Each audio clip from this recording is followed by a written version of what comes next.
Well, welcome back, everybody. This is Randy, the Ragamuffin-piper, and it's time for another adventure with Paul and a tall tale from the great beyond. Camping in the Raccoon and a bedtime story.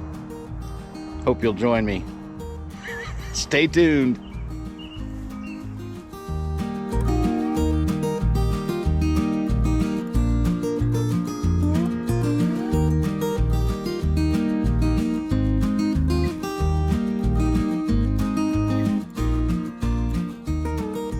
Well, welcome back. It's getting to be a warm day. We're supposed to be in the upper 90s today. I'm here in the 100-acre woods, and there's just a little breeze. It isn't going to be enough. It's not going to be enough. If you haven't caught the previous adventure with Paul called The Boat, it'll be in the playlist. You might want to check that out. You might find a little humor there as well. Yeah, I'm going to break in right here just so I can do some housekeeping. I'm enjoying my Montana. This is, I think, an Italian Montana 9mm estate pipe. It was a good find. Kind of just a no frills, good smoking estate pipe. Yes, sir. And inside I got some Baren Symphony. It's Cavendish and Burley. Pretty good stuff. A little bit hard to light, especially when your lighter wants to run out right as you're starting to film. But my Montana pipe and some Baren Symphony. Now back to the action. Well, Paul and I, we used to go backpacking and camping quite a bit. We cut wood, we trail rode in the old 4x4, and we'd cut wood together and generally do what young men do when we're out on our own with no good supervision. Get into all kinds of shenanigans usually.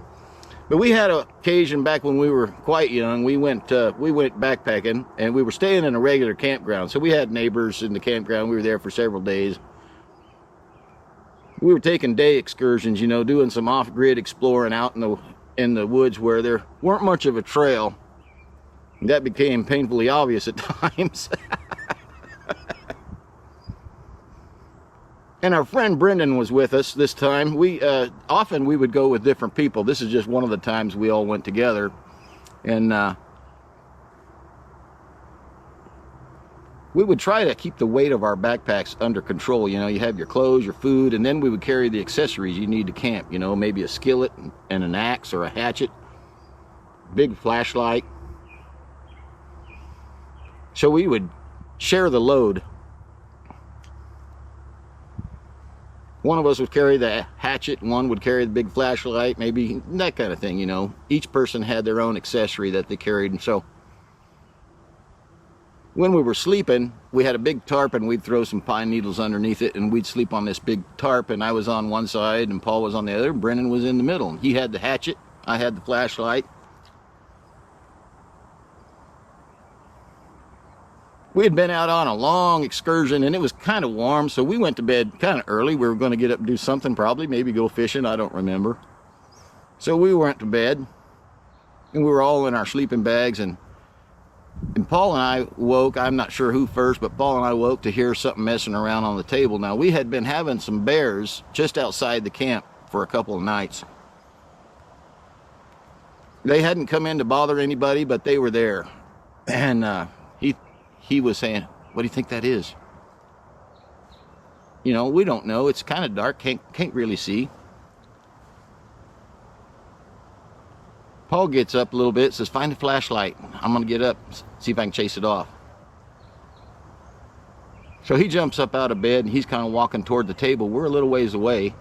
Never sleep near your food when you're backpacking. Lesson number one. He's moseying over to the table kind of quiet. About the time I find the light and put it on the table, he raises his arms real big and yells at it a little bit, and it's a big old raccoon, and he's right in the middle of the table. He's getting ready to get busy with our food supply. Well, Paul chases this raccoon around the table about a lap and a half before I realize and I see in the light of my flashlight, Paul ain't got no britches on. I mean, none. Unbeknownst to me, Paul liked to sleep at all au naturel, even out on the trail, as it were. So then I began to follow Paul around with the flashlight because it was more comical than the raccoon being chased off. Meanwhile, Brendan, who's kind of a heavy sleeper, he wakes up finally yelling, "Where's my hatchet? Where's my hatchet?" Paul's continuing to try to chase this raccoon, and now he's yelling at me, "Put the light on a raccoon!"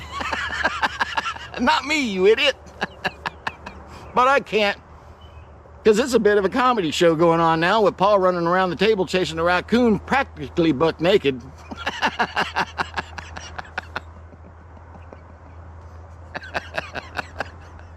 What a sight to behold. Yes, sir.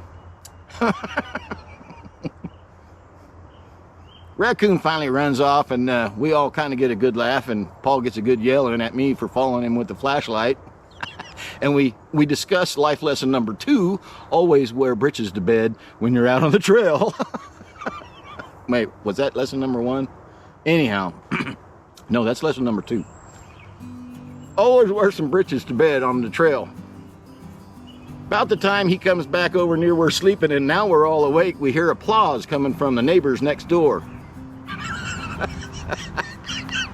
Apparently they're up playing cards at their table with the lantern lit, which we hadn't noticed.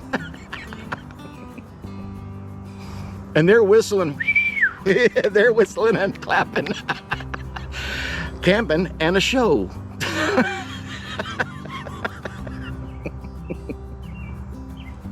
Lesson number 3, if you're gonna prance around in your campground practically naked, make sure the neighbors are asleep already.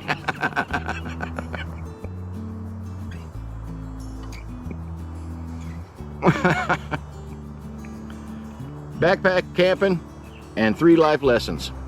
Something I hope you'll never forget. I hope you had a good laugh with me here in my adventures with Paul. Come on back and we'll see you soon. There's more to tell. And don't forget to make it the best day yet, all right? This is Randy, the Ragamuffin Piper.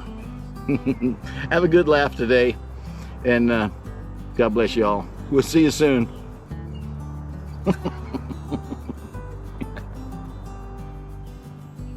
Oh, and yeah, the word did get out around the campground. I believe we heard about that for the next day or two from some of the nearby campers who had heard the story, apparently, from our direct neighbors.